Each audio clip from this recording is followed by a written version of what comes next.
£50,000 awaits, but who'll be taking home the spoils? Rob Brydon's here with the grand finale of The Floor later here at 6:55. Now a look at the major headlines with the ITV News.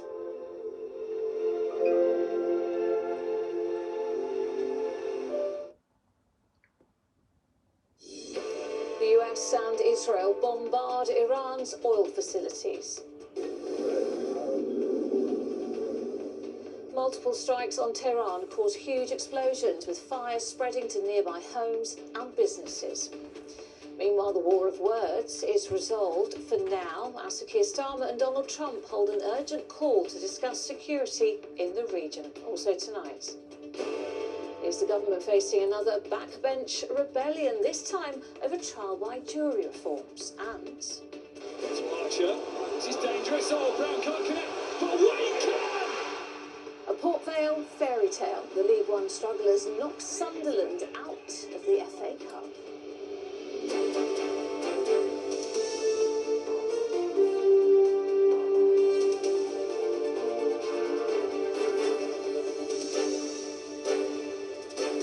This is ITV News with Lucrezia Millarini. Good evening. After a turbulent 24 hours, there was an apparent thaw in the war of words between Donald Trump and Sir Keir Starmer today, as the pair held talks to discuss security in the Middle East. It's as the conflict continues to escalate in the region, with US and Israeli forces carrying out strikes targeting Iranian oil facilities. With the latest on events, here's our correspondent John Ray. Another devastating blow to Iran. Another dramatic escalation of war. Israel hit oil depots, igniting a series of fierce infernos. Burning fuel ran the length of a street, the lifeblood of their economy. Iran is unable to defend. By morning in Tehran, locals complained that black rain fell from the skies. In this oil-rich region, the danger is of retaliation in kind. We are not attacking our neighbors. We are attacking American bases, American, installations, American assets, which are unfortunately located in the soils of our neighbors. And yet, in Kuwait, it was a tower block that was hit. So too, oil tankers at the airport close by. Target destroyed.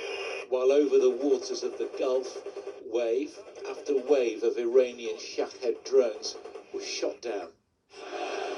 Iran's Assembly of Experts has chosen a successor to Ayatollah Khamenei as supreme leader, but is yet to reveal his identity. One front runner is his son, Mojtaba Khamenei, another hardliner, another target for the US and Israel, which continued its assault on Lebanon, claiming 200 militants have been killed. Local authorities say scores of women and children are among nearly 400 dead. Tonight, US forces have accused the Iranians of launching missile and drone attacks from heavily populated areas. They have warned civilians to stay sheltered at home. It may be that a new and even more dangerous phase of this war is about to get underway. John Ray, ITV News, Dubai. Well, Donald Trump and Sir Keir Starmer have held a phone call hours after the US President's latest criticism of the Prime Minister. Our political correspondent Tom Sheldrick is at Downing Street this evening. Tom, what do they talk about? Lucrezia, they spoke this afternoon for the first time in a week. It must have been awkward. Just last night, President Trump again strongly criticised Keir Starmer for not supporting his initial offensive against Iran. But Downing Street say that today the leaders began by discussing the latest situation in the Middle East and the military cooperation between the UK and US through the use of RAF bases in support of the collective self-defence of partners in the region.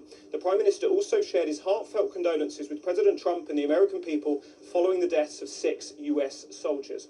We're told the call lasted about 20 minutes, and they look forward to speaking again soon. We haven't had a US version of events, but I imagine that here they are relieved at some kind of normal diplomacy being restored. The Prime Minister is trying to tread a fine line, not getting too involved in this conflict without breaking the so-called special relationship. Tom Downing Street, thank you. Well, there was a small explosion outside the US Embassy in Oslo this morning. Norwegian police are investigating whether it's linked to American military activity in the Middle East.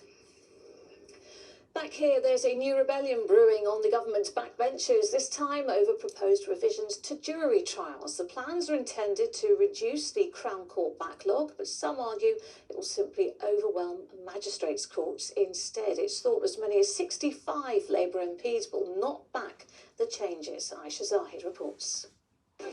David Lammy's proposed reforms to the justice system have always been considered controversial, and now rebel Labour MPs have warned the Justice Secretary will face defeat in the Commons unless he's willing to compromise.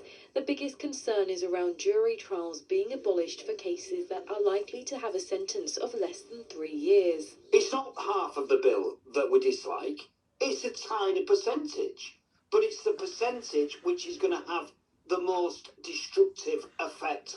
The bill plans to create swift courts where a judge alone will decide verdicts. Mr. Lammy has said it would resolve cases quicker than jury trials, but legal experts are concerned. This nuclear option is based on ideology. It's not based on swift justice. And we very much feel that the use of that term is misleading. Though victim advocate groups have emphasised that reform could bring benefits. What would your message be to anyone that opposes this bill? The changes to juries may feel radical, but the situation facing rape survivors is already radical. This bill is measures that could encourage more survivors to stay engaged with the justice process, which ultimately is going to mean more offenders are held to account. The bill will be going through a second reading in the Commons on Tuesday, and when it does, at least 65 Labour MPs are expected to abstain or vote against it. Aisha Zahid, ITV News.